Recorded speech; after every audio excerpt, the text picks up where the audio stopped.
மாண்புமிகு உறுப்பினர் அருள். மாண்புமிகு பேரவைத் அவர்களே, அமைச்சர் அவர்கள் இந்த வெளிவட்ட சாலை விரைந்து அமைக்கப்படும், ஒரு பகுதி தவறுன்னு சொல்றதுக்கு நெஞ்சார்ந்த நன்றியை தெரிவித்துக் கொள்கிறேன். அதே மாதிரி நம்ம கேஆர் தோப்பு இருந்து முத்துராயக்கம்பட்டி வரையிலும், அழகு சமுத்திரத்திலிருந்து முத்துராயக்கம்பட்டி வரையிலும் சாலை ரொம்ப குறுகலாக இருக்கிறது.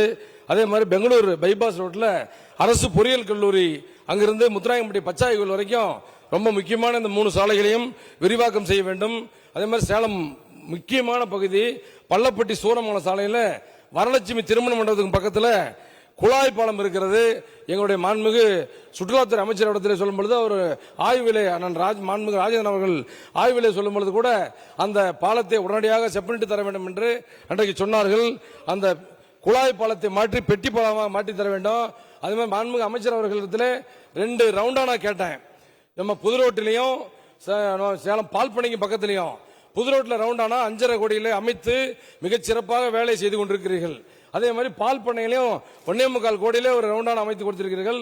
அதற்காக மாண்புமிகு அமைச்சர் அவர்களுக்கு நெஞ்சார்ந்த நன்றியை சொல்லி, அதுக்கு பக்கத்தில் எஸ்கொல்லப்பட்டின்னு ஒரு ஊர், அங்கேயும் ஒரு ரவுண்டானா வேணும். அந்த ரவுண்டானாவை அமைச்சர் அவர்கள் செய்து கொடுப்பாரா என்று கேட்டு, சேலம் 5 ரோடுல இருந்து 3 ரோடு வரைக்கும் மழைநீர் வடிகால் பயங்கரமா மிக முக்கியமான இடம், மழைநீர் வடிகாலை அமைத்து தர வேண்டும் என்று மாண்புமிகு அமைச்சர்களிடத்திலே தாங்கள் வாயிலாக கேட்டு அமர்கிறேன். மாண்புமிகு அமைச்சர்.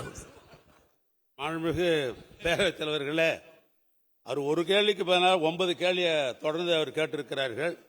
எனக்கு வந்திருக்கிற பதிலின் அடிப்படையில் அவருக்கு நான் பதில் சொல்ல முன்மொழிகிறேன். இந்த 5 ரோடு பகுதியில் பொதுவாக நெடுஞ்சாலைத்துறை சாலையிலே கழிவுநீர் வடிகால் அமைப்பதில் மழைநீர் வடிகால் மட்டுமே அமைக்கப்பட்டு வருகிறது. ஏன்னா கழிவுநீர்லாம் நெடுஞ்சாலைத்துறை அழைப்பதில் அதெல்லாம் கார்பரேஷன் தான் அமைப்பாங்க. இருப்பினும் மாண்புமிகு உறுப்பினர் குறிப்பிட்ட நெடுஞ்சாலைத்துறை பராமரிப்புள்ள சாலையாக சாலை 1.2 கிலோமீட்டர் நீளத்தில் மழைநீர் வடிகாலம் அமைப்பதற்கு அரசின் நிதிநிலைக்கு ஏற்ப இந்த ஆண்டு அது பரிசீலிக்கப்படும். இன்னொன்று, மாண்புமிகு சட்டமன்ற உறுப்பினர் குறிப்பிட்ட பாலித்தனை பாக்ஸ் கல்வெட் பாலமாக தரம் உயர்த்தும் பணி அரசின் நிதிநிலைக்கு ஏற்ப இந்த ஆண்டு பரிசீலிக்கப்படும். மாண்புமிகு உறுப்பினர் குறிப்பிட்ட சாலை நெடுஞ்சாலைத்துறை பராமரிப்பில் உள்ள செவ்வாப்பேட்டை இளம்பிள்ளை சாலையாகும். ரவுண்டானா முதல் மூலப்பிள்ளையார் கோயில் வரை உள்ள சாலைக்கு மழைநீர் வடிகால் அமைப்பதற்கு அரசின் நிதிநிலைக்கு ஏற்ப அதையும் பரிசீலிக்கப்படும்.